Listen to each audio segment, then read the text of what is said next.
At the moment, I was sitting in my room. Once again, it had been changed into sort of a meeting room where we would discuss business matters, as my primary office was being taken up by my makeshift doppelganger and used to maintain the Worthington Empire in my absence. Being able to be in more than one place at a time was definitely beneficial. And the fact that I could simply absorb all the knowledge that my doppelganger had acquired in its time through a simple handshake was most advantageous. It meant that I could keep on top of things, understand what was going on in the Worthington Empire without actually having to directly take part in it, simply allowing my doppelganger to do it in my stead. It might not be able to cast magical spells, but it's imbued with my will and personality, even my intellect, existing as both a part of me but separate. Currently, I was looking over the charts that we had put together for the different societal structures for the magical world, both the Werewolves Society as well as the Magical Society, and the two-sided alliance that governs it. I had come up with a plan that would allow us to get safe haven, protection from being targeted, but that still didn't handle this magical war nonsense. And on top of that, didn't explain that crazy werewolf attack. It seemed to come out of nowhere. For a short time, I had considered the possibility that maybe Sylvester Givings had hired it, or that he was the werewolf. But after receiving some information from Sylvia that werewolves couldn't actually use magic, something about the nature of their being. They are in essence magical beings themselves, and as such, are incapable of using magical spells. Their own magical essence simply overwhelms and distorts it. It makes it impossible for them to do. Thus, Sylvester Givings could not be a werewolf. And the relationship between mages and werewolves was a tenuous one. Both tend to be fairly disconcerted with one another, meaning their relationship isn't one that's exactly friendly. It's as if they tolerate each other, both turning up their noses at the other. So it's highly unlikely that there was a business deal struck between a mage and a werewolf. But that means I was back to square one on why it would attack us, and what the hell it was doing out there. At that point, there was a knock on my door. Come in, I said, turning around to face the door opening. And in walked Sylvia, with a very large, fairly ornate-looking case in her hand.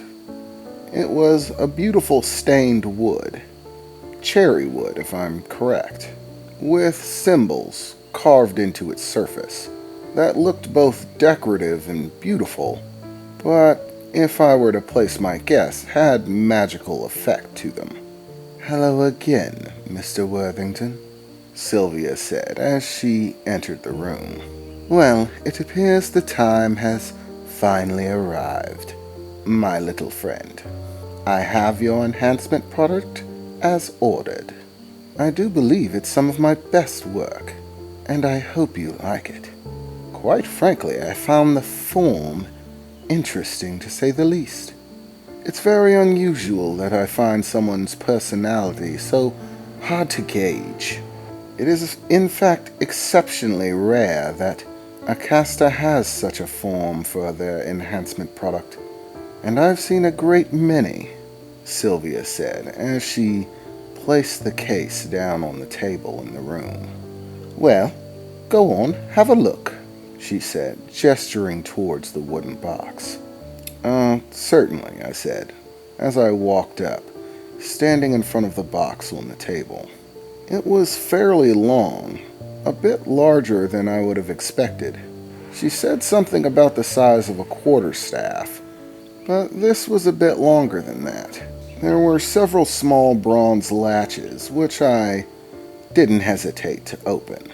Upon lifting the top half of the case, I found a brilliant red interior of silk or something like that, finely padded and perfectly shaped to hold the item within it. The item itself was a cane, a beautifully crafted, rather ornate cane at that. It seemed fairly simple in its design, yet the intricate touches showed a high level of prestige within its creation. The length of the cane itself was a black wood, or should I say, wood that had been stained black and polished to perfection, with what appeared to be a solid silver stopper on the bottom, with a rather beautiful form, somewhat like that of woven twine, the handle of which seemed to be a solid white, ivory if I'm not mistaken, and exceptionally beautifully carved, with the very back end having a small ruby affixed to it, inside of a silver brace. The entire thing was exceptionally well done. As I lifted it from the case, the balance of it was quite comfortable. It was sized perfectly to fit me. So I removed it, giving it a little bit of a twirl, walking around in the room, trying to find the most comfortable way to walk around with it. I even stopped to take a look at myself in the mirror. It looked rather debonair, despite the fact that I didn't need a cane. But in higher society, canes are not always about function, so much as fashion. And it was quite fashionable. I had to say, I didn't expect a cane, but I rather liked it. "Well, it appears that you're happy with your product," Sylvia said, staring at me as I looked at myself in the mirror. Yes," I replied. "As expected, you did wonderful work." I have to say, the more I get to spend time with you, Sylvia, the more I'm exceptionally happy that I cut a deal with you. And the more I come to realize Alan Wallengard is a fool. I've had business interactions with a great number of people, Sylvia. And of all the people I've had to have business interactions with thus far, I have to say you're rapidly becoming my favorite. Some of the prices for your goods are high, but the quality of your goods is high in and of itself. And thus the price, high though it may be, is expected with goods of the quality that you provide. And though the price is high, for whatever reason, it doesn't seem unfair to me. I tend to have an instinct about those type of things, but not once have I ever gotten the impression that you were charging me more than you really should. Knowing a good bargain, whether I have detailed information or not, is something I've always prided myself on. To be able to read those that I do business with, and know when they're doing business honestly. And not once have I ever gotten the impression that you were trying to pull a fast one. You've been fair in all the transactions that we've had, and the quality of your work is beyond question. Quite frankly, I find myself wishing that I had more business partners with your level of professionalism.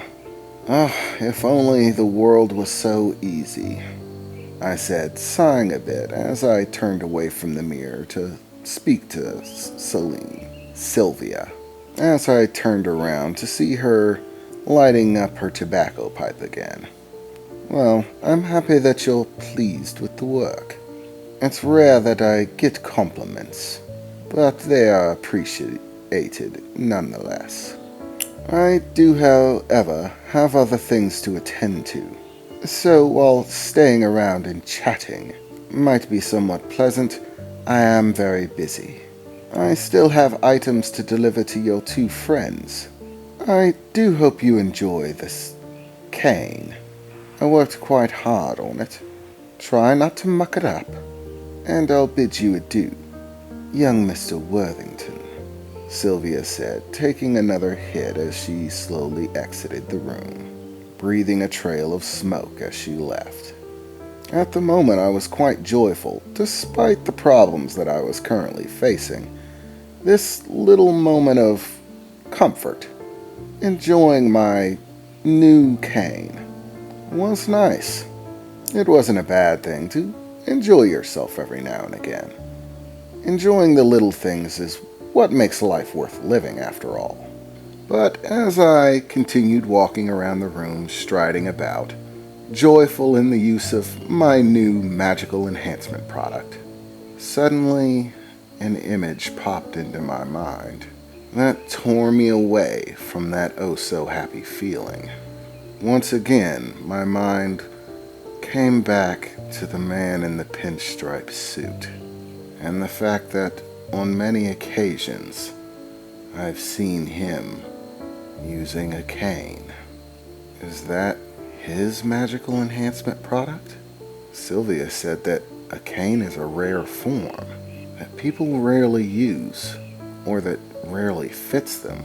And yet, my form, the one that fits me best, might also be the same as the man in the pinstripe suits. And again, I find yet another thing that, for whatever reason, I seem to have in common with him.